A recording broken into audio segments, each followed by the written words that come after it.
Je, 35 femmes, séparée de mon ex-mari, 39, homme, il y a 2 ans. La dernière paille de notre mariage était son amitié inappropriée avec ma mère.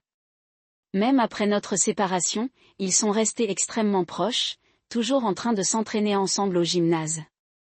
Ma mère fait son ménage, sa cuisine, sa lessive, il a passé la nuit chez lui tous les 2 week-ends, et continue comme si elle était sa partenaire au lieu de ma mère. Quand nous nous sommes séparés, j'ai envoyé une lettre de divulgation financière par l'intermédiaire de mon avocat. Mon père est venu me voir furieuse, disant qu'il me renierait si je ne le retire pas parce que ça le ruinerait financièrement et mon ex déclarerait faillite.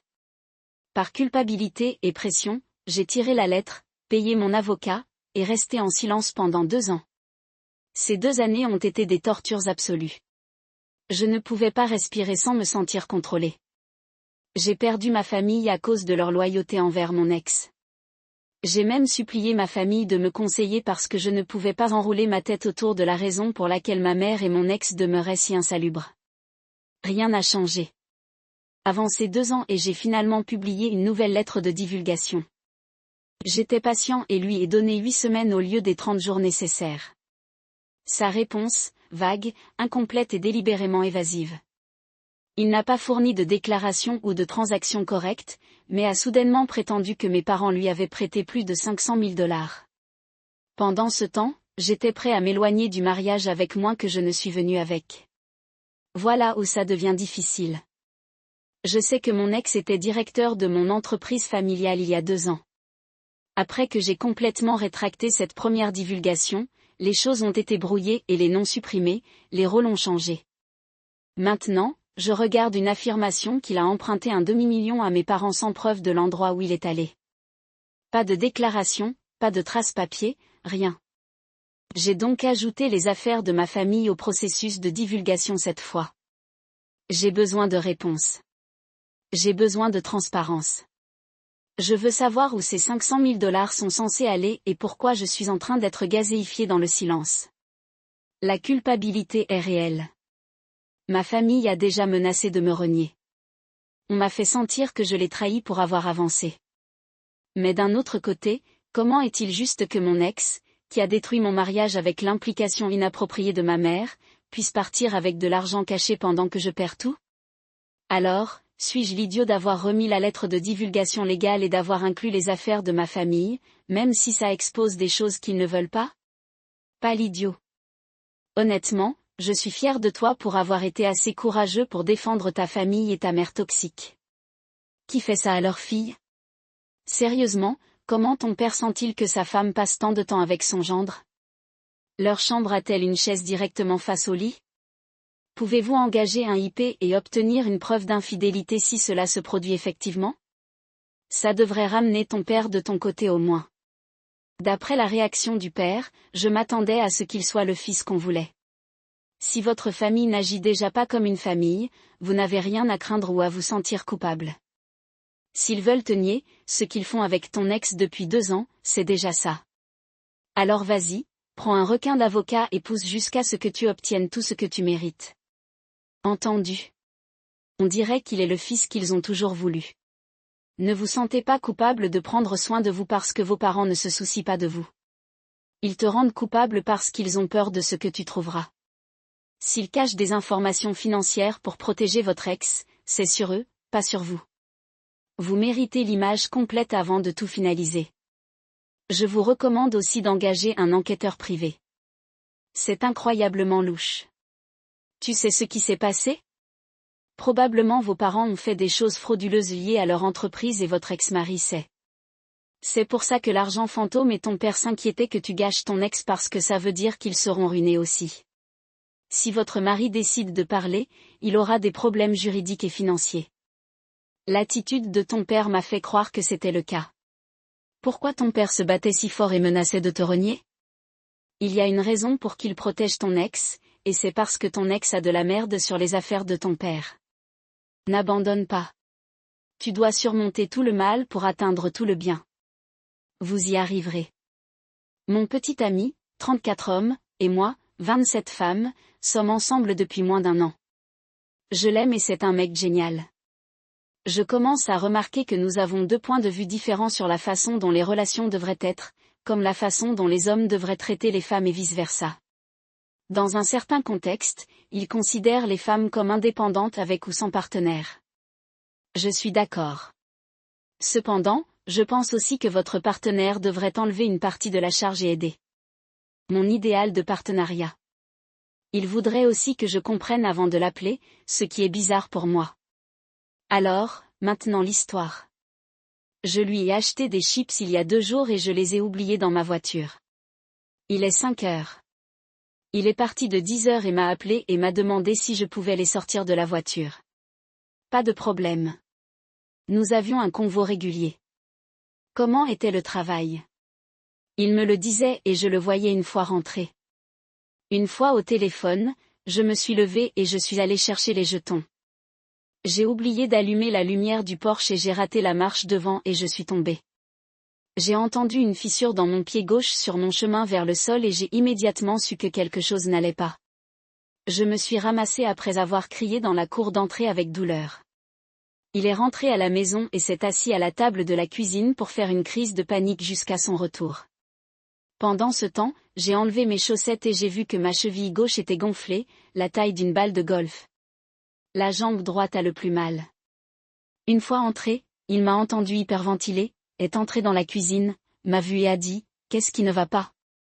Je ne pouvais pas parler, alors je me suis dirigée vers mes chevilles et j'ai fini par lui dire que je suis tombée dans ma voiture. Il a paniqué en voyant à quel point ma cheville était grande et a dit « Je ne sais pas quoi faire ». Il m'a emmenée sur le canapé. Il est parti et je pleurais hystériquement dans la douleur. Il m'a dit qu'il allait fumer. Quand il reviendra, j'insiste pour aller à l'hôpital. Il dit, d'accord, mais en ce moment je viens de travailler. Il me faut une douche. Je suis tellement irritée que je crie, allez-y. J'étais en colère. Je souffre. Douleur insupportable. Je vais prendre une douche. Ce qui a conduit à 30 minutes plus tard. Je ne pouvais que penser à appeler une ambulance. Je pleure encore. Une fois qu'il est sorti de la douche, il vérifie et dit, « Tu es sûr de vouloir y aller ?» J'ai crié, « Oui. » Il panique et dit, « D'accord », pendant qu'il s'habille. Je portais une balle libre, alors je lui ai dit de me prendre des culottes et des shorts. Ça lui a pris quelques minutes, mais il l'a fait. Il m'a aidé à m'habiller et il est parti faire n'importe quoi. C'était comme s'il s'arrêtait, alors je me suis dit, c'est bon. Je vais appeler une ambulance. J'ai senti qu'il n'avait aucun sentiment d'urgence.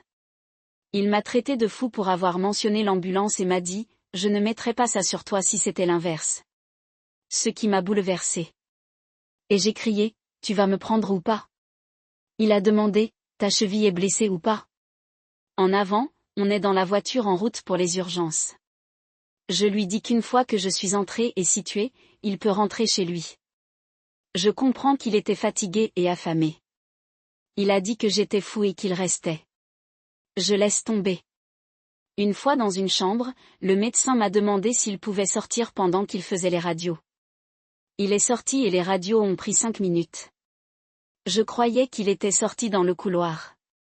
1 heure passe et il m'a appelé en disant, que disent-ils? Je lui ai dit qu'on attendait les radios pour revenir et lui demander, où es-tu? Il a dit, dans le hall. Il s'est endormi et il revenait dans la chambre. Il revient avec de la nourriture. Il m'a acheté un sandwich. Il mange et s'endort à nouveau, mais j'ai remarqué qu'il ne pouvait pas être confortable. Il commence à se plaindre de combien de temps ils prennent, combien il est fatigué, combien de temps il a travaillé, et il devient ennuyeux très rapidement. 13 heures roulées et toujours rien des médecins, et très éuphing et bouffant. Je lui ai dit de rentrer parce qu'il n'aide pas, et je ne peux rien faire. Il part et environ 45 minutes plus tard le médecin dit que j'ai entorse ma cheville gauche et cassé la droite. Aucune opération nécessaire. Le docteur m'a donné 2 bottes, des béquilles et me libère. J'ai essayé de l'appeler mais il n'y avait pas de réponse. Donc j'ai un Uber à la maison. 10 minutes avant de rentrer. J'ai appelé Trey et il m'a dit qu'il avait déverrouillé la porte. Je sors de l'Uber pour marcher jusqu'à la porte. Donc le gars Uber m'aide à faire de son mieux. Je m'allonge sur le canapé. Le lendemain, Trey a rendez-vous pour se faire couper les cheveux et je lui demande pendant qu'il sort, peut-il récupérer mes médicaments? Il dit oui. Il part. Je fais une sieste. Et quand il reviendra, je demande pour les médicaments. Il dit oui, je ne les ai pas encore. Je suis ennuyée, mais ne dis rien. Il commence à faire de la nourriture, à boire, et dit qu'il va s'allonger. Je suis en colère parce que, peu importe. Je dois laver et aussi utiliser les toilettes. Donc, je me lève du mieux que je peux pour utiliser les toilettes. Tu dois passer devant la chambre pour aller à la salle de bain. Il mange des chips, se moque des vidéos. J'utilise les toilettes et j'essaie de laver le mieux que je peux et de le ramener au canapé. La pharmacie ferme à 17h et il est vers 14h, donc je ne dis rien. J'ai dormi jusqu'à environ 400 heures. J'ai crié son nom. Il vient dans le salon et je demande pour les médicaments et il dit « Oui, je vais les chercher ». Je lui ai dit que je me suis levée et que j'ai utilisé les toilettes, puis qu'il s'est lavé et il a dit « Je suis fier de toi. Tu n'as pas besoin de moi. Je veux que tout le monde autour de moi soit indépendant et en plus, que vas-tu faire quand je serai au travail ?» Je lui ai dit « Je trouverai bien sûr, mais pendant que tu es là, ce serait bien d'avoir de l'aide. » Je me suis immédiatement énervée parce que tu es mon homme. Mon petit ami et moi parlons de mariage et d'enfants. Je ne pouvais m'empêcher de penser à moi-même, je ne peux pas épouser quelqu'un comme ça. Quelques heures passent et il est environ 20h et je lui dis, je ne peux pas vous changer, mais tout ce que je peux faire est de changer si je veux gérer ça ou pas. De la voix la plus polie. Et il a dit, je le menace et je regrette tout ce qui arrive et il est sorti du salon sans rien dire depuis. Suis-je l'idiot? Édité, il a reçu mes médicaments après sa sieste. Ta cheville te fait mal ou pas? Incroyable. Pas l'idiot. Je t'ai tout l'homme. Je ne me comporterai pas aussi égoïstement envers quelqu'un qui m'importe. Que ce soit un ami ou même une connaissance, je ne traiterai même pas un inconnu sur le trottoir comme ça. S'ils étaient blessés et avaient besoin de mon aide pour marcher quelque part, ils pourraient s'allonger. Ce type est un idiot de grade qui se soucie moins de vous que n'importe quelle personne décente s'occuperait d'un autre être humain. Débrouille-toi. Seigneur. Le chauffeur d'Uber s'en souciait plus. Quel être humain ce petit ami est. Il utilise cette indépendance comme façade pour être paresseux et sans souci. Il ne veut pas vous aider. Imaginez quand vous avez des enfants ou une maladie grave. Ce n'est pas la personne avec qui être. Le plus drôle, c'est que si ce bizarre avait eu ses propres jetons au lieu de dire à OP de les avoir tous, ses chevilles seraient bien. Apparemment, l'indépendance se termine quand il s'agit de ses jetons. Amen à ça. Tu es l'idiot si tu restes. Il craint et n'a pas d'enfant avec lui. Je peux seulement imaginer comment il traitera ces petits humains totalement dépendants qui ont besoin de lui pour tout. Fille, cours. Il n'a aucune compassion. Vous l'aimez peut-être, mais ce n'est pas assez pour être si partial. Il vous montre qui il est. Crois-le. Plus tôt cette année, mon fiancé a reçu un diagnostic de cancer invasif. Son assurance est déductible de $5000. Nous avons dû sortir de la poche tout cela, plus les chambres d'hôtel, la nourriture, le gaz, etc. Nous étions allés vers son médecin cancéreux qui est à environ 7 heures de distance à plusieurs reprises. Personne n'a rien offert pour aider financièrement, mais nous n'avons jamais demandé d'aide. Depuis, elle a eu plusieurs biopsies, IRM, et enfin une double mastectomie. Elle a maintenant des extenseurs de tissu pour la future chirurgie de reconstruction et est sur le point de commencer la chimio, tout en travaillant à temps plein. Elle travaille en commission, alors quand elle ne peut pas travailler, elle n'est pas payée. Et nous avons tous les deux traversé nos vacances. La vie arrive et tu dois rouler avec les coups de poing. C'est ainsi que nous avons tout géré, un jour à la fois et choisi de rester positif.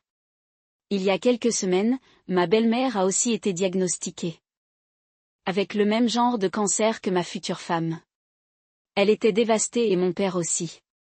Parce que mon fiancé est dans son voyage depuis quelques mois, nous avons été une sorte de guide pour eux au début de son propre voyage. Maintenant, pour la situation actuelle, j'ai reçu un message d'un nouveau chat de groupe où mes belles-sœurs ont créé une collecte de fonds pour leur mère, ma belle-mère, pour recueillir des fonds pour son voyage. Un certain contexte. Toute la famille n'a pris soin que d'elle-même. Chaque Noël, chaque Thanksgiving, chaque anniversaire est à leur sujet. Depuis presque 20 ans que nous sommes une famille, c'est la première fois que je ressens le besoin de dire quelque chose. Je pense que parce que ce n'est pas seulement moi qu'il rejette, mais maintenant ma future femme ressent ce que j'ai toujours ressenti, et ça ne m'assied pas. Serais-je l'idiot de dire quelque chose à propos de ne pas inclure mon fiancé? Ai-je raison d'être en colère? La dernière chose que nous voulons, c'est un document, mais c'est le manque de reconnaissance de ma fiancée et de ma fiancée. Suis-je l'idiot d'avoir appelé ma belle-sœur pour avoir ignoré le cancer de mon fiancé? Je suis désolé pour votre fiancé. Je le suis vraiment, et je ne lui souhaite que le meilleur. Cela dit, je pense que tu dois respirer profondément et réaliser que tu parles par frustration. Je ne peux pas blâmer la frustration, mais je ne vais pas faire honte à une personne qui a créé un GoFundMe pour leur mère luttant contre le cancer et non leur beau-frère fiancé. Aussi, je déteste le dire, mais ce n'est pas à votre famille de vous aider financièrement. Et pour toutes les vacances et tout ce que vous avez mentionné, ils sont autorisés à se débrouiller.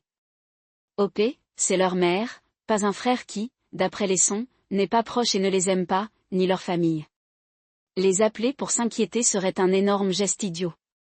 Je dis juste qu'en raison du triste fait que nous sommes confrontés au même voyage en ce moment, je suis sûr que vous comprendrez que nous devons essayer de gérer nos dépenses de la meilleure façon possible. Nous continuerons naturellement à fournir un soutien non financier. Nous sommes tous dans ce ensemble ou quelque chose de similaire. Vous devez vous déconnecter de l'émotion des 20 dernières années. OP, je vous souhaite, votre fiancé, et votre famille de beaux-fils tout le meilleur. Le cancer est un monstre, et c'est sur cela que vous devez concentrer votre énergie maintenant. Si vous avez besoin d'aide, il n'y a aucune honte à tendre la main. J'ai eu ma douche de bébé récemment et le drame a commencé parce que j'ai dit non à la femme de mon père de 10 ans portant une grand-mère pour être chemise dans ma douche de bébé mais ma belle-mère en portait une. Mon père a soutenu que les deux grand-mères devraient les porter et pas seulement une. J'ai dit à mon père qu'une seule grand-mère était présente à la douche et l'autre ne pouvait pas être là parce qu'elle est morte. J'ai dit que sa femme était sa femme, pas sa future grand-mère. Elle m'a dit qu'elle adorerait être grand-mère, mais elle m'a dit qu'elle avait manqué d'avoir ses propres enfants et qu'elle n'allait pas être grand-mère pour mes frères, 33 garçons. Mais quand j'avais 15 ans, elle pensait que ce serait plus acceptable et que je voudrais que mon bébé ait une autre grand-mère. Tout ça s'est passé après la douche et un peu pendant qu'il se rendait compte que la belle-mère n'avait pas dit non. Mon père a dit que c'était injuste d'agir comme si sa femme n'était pas grand-parente quand elle était aussi capable d'être impliquée que lui. Il m'a demandé quel genre de relation mon enfant aura avec sa femme si elle n'est pas sa grand-mère. Je lui ai dit de regarder ses autres petits-enfants avec elle. Il a dit que mon frère sait à quel point il l'ennuie et il trouve dégoûtant qu'on fasse ça tous les deux. Il a dit que ma mère n'approuverait pas ça. Je lui ai demandé à quel point il était sûr de ça. Et il m'a dit qu'il voulait croire que là où elle est, elle n'approuverait pas et qu'une jalousie qu'elle aurait ressentie pendant sa vie serait effacée et qu'elle voudrait que moi et mon frère aimions sa femme et que nos enfants l'aiment et qu'elle soit notre grand-mère aussi. Pour ceux qui se posent des questions sur mes nièces et neveux avec la femme de mon père, ils ne la voient pas souvent. Ils l'appellent par son prénom et ils ne passent pas de temps seul avec elle. Suis-je l'idiot? Je suis d'avis que plus les gens qui aiment mon enfant et veulent avoir ce genre de relation avec mon enfant, mieux ils seront. Vous êtes l'idiot. Honnêtement, je ne comprendrai jamais les gens qui semblent détourner l'amour quand il est offert. Honnêtement, je n'y pense pas. Par cette logique, je n'aurai pas la moitié de mes tantes et oncles parce qu'ils ne sont pas des parents de sang, juste mariés. Tu es l'idiot, OP. Tu n'as pas donné de raison d'exclure la femme de ton père sinon elle n'est pas ma mère. Fais grandir. Vous n'êtes pas obligé d'appeler sa mère, mais elle peut vous être très utile dans le prochain chapitre de votre vie. Construisez une relation avec elle. Ce n'est pas pour remplacer votre mère, mais l'inclusion et l'acceptation. Musique.